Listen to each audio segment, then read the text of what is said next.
आपके अपने students learning channel में हम लोग पढ़ रहे हैं क्लास 6 की संस्कृत निधि। और इसमें हम लोग कर रहे थे व्याकरण में धातु रूप और भू धातु हम लोग कर चुके थे। आज जो हम लोग करेंगे ये भी बहुत महत्वपूर्ण है। पठ कौन सा धातु है? पठ धातु है। और पठ मीन्स होता है पढ़ना। और इसका हम लोग जैसे हम लोग भू धातु किए थे ना, वैसे ही आज हम लोग इसका क्या करेंगे, इसका हम लोग लट और लृट लकार पढ़ेंगे, पट को भी पढ़ेंगे। तो देखिए ये दे दिया हुआ है, इसमें क्या दे दिया है? प्रथम पुरुष, मध्यम पुरुष और उत्तम पुरुष, एक वचन, द्विवचन और ये क्या है? बहुवचन। ठीक है, एक वचन, द्विवचन और बहुवचन है। तो अब ये देखिए, ये शुरू करते हैं हम लोग लट लकार। पहले देखिए क्या है कि लट लकार में देखिए आपका आता है पठति, पठतः, पठन्ति। ठीक है, ध्यान से पढ़िए इसको। प्रथम पुरुष में पठति, पठतः, पठन्ति, पठसि, पठतः, पठत, पठामि, पठावः, पठामः। तो इसके प्रत्यय को हमेशा ध्यान में रखिए। जो प्रथम पुरुष का जो प्रत्यय होता है उसमें ति, तः और अंति का प्रयोग करते हैं। ति, तः और अंति। मध्यम पुरुष में सी, थः और थ का। और उत्तम पुरुष में मी, वह, आवह, है ना, पठावह। तो इसमें आमी है, मी है, इनमें आवा है और इसमें आमा है। ठीक, तो जब भी लट लकार का रूप आएगा आपका, तो कोई भी धातु रहेगी आप इसमें यही प्रत्यय लगाएंगे। ठीक है, अब देखिए फिर सीधे आप इसको लट लकार देखिए।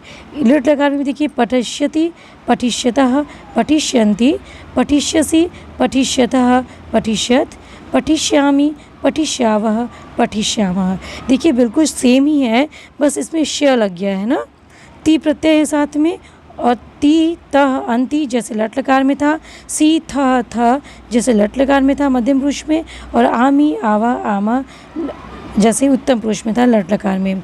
बस इसमें श जुड़ गया है। तो जब भी श जोड़ करके ये लट लकार का प्रत्यय जोड़ लीजिए तो वो आपका लट लकार बन जाता है। अब आते हैं लोट लकार पे। लोट लकार, तो लोट लकार में हमने आपको बता दिया कि ये वैकल्पिक रूप है पट, पठताम, पठताम, पठतात, पठतात। इसको आप एक बार देख लीजिए कि हमेशा पठतात ही प्रयोग करते हैं। अब आपको याद क्या करना है? पठतु, पठतु, पठताम, पठन्तु, पठ, पठतम, पठत, पठानी, पठाव, पठाम। अब इसमें ये देखिए कि पठताम और पठतम दोनों में ही मात्र हलंत हैं और ये तो वैकल्पिक है, तो इसको आप याद रख लीजिएगा। इसलिए इसको याद आप अभी मत करिए। याद क्या करेंगे? पठतु, पठताम, पठन्तु, पठ, पठतम, पठत, पठानी, पठाओ, पठाम।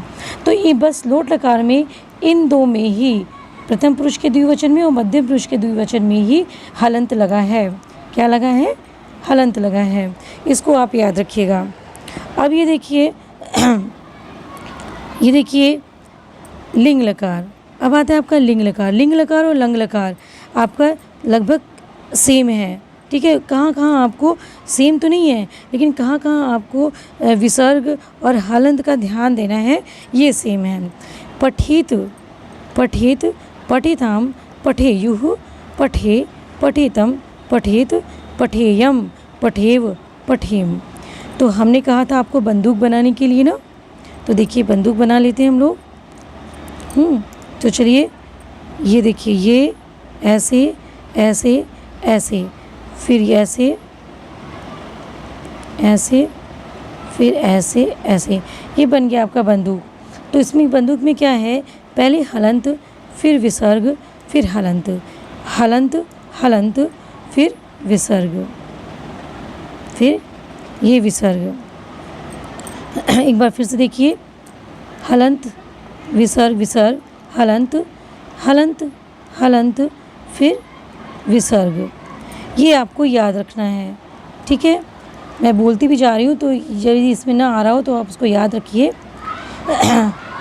तो इसी तरह से इसमें आया है, पठेत में हलंत, फिर पठेय में विसर्ग, पठेयम में हलंत। इसी तरह से आप इसको याद करके करिए ताकि आपका हलंत और विसर्ग गलत ना हो। तो पठेत, पठिताम, पठेयुः, पठे, पठितम, पठेत, पठेयम, पठेयो, पठेम। अब उसी लंग लकार में देखेंगे तो लंग लकार में एक चीज़ विशेष होती है, अ।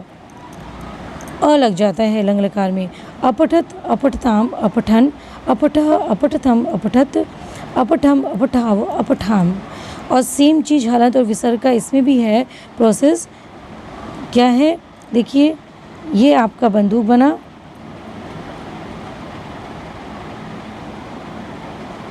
ये आपका बंदूक बन गया। इसी में आपका जो है हलंत, विसर्ग, हलंत, हलंत, हलंत, फिर क्या है आपका हलंत। ठीक है, फिर क्या है आपका यहाँ पे हलंत है। यहाँ पे देखिए ये आपका हलंत आ रहा है और लिंग लकार में विसर्ग है और यहाँ पे आपका हलंत है। ये आपको टैली करके जब आप पढ़ेंगे तो आसानी से उसको याद कर पाएंगे। प्रथम पुरुष के बहुवचन में विसर्ग आता है और लंग लकार में प्रथम पुरुष के बहुवचन में हलंत आता है। ठीक है, तो चलिए शुरू कर लीजिए। एक बार फिर से पढ़ लीजिए इसको। अपठत, अपठताम, अपठन, अपठः, अपठतम, अपठत, अपठम, अपठाव, अपठाम।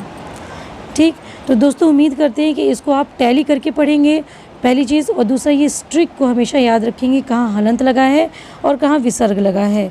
हलंत और विसर्ग को याद करके एक बार आप उसको गोला बना लीजिए अपने अनुसार या सर्किल बना लीजिए और फिर उसके बाद आप उसको पढ़िए और पढ़ के कॉपी में ज़रूर लिखिए। इस तरह से करने से आपको लकार याद हो जाएगा। तो हम लोगों ने अभी तक कौन कौन से लकार पढ़े हैं? भू धातु पढ़ा और पठ। भू मतलब होना और पठ मतलब पढ़ना। ये दोनों लकार भी आपने कर लिया तो इसी लकार के आधार पर आप लगभग सभी लकारों को बना सकते हैं।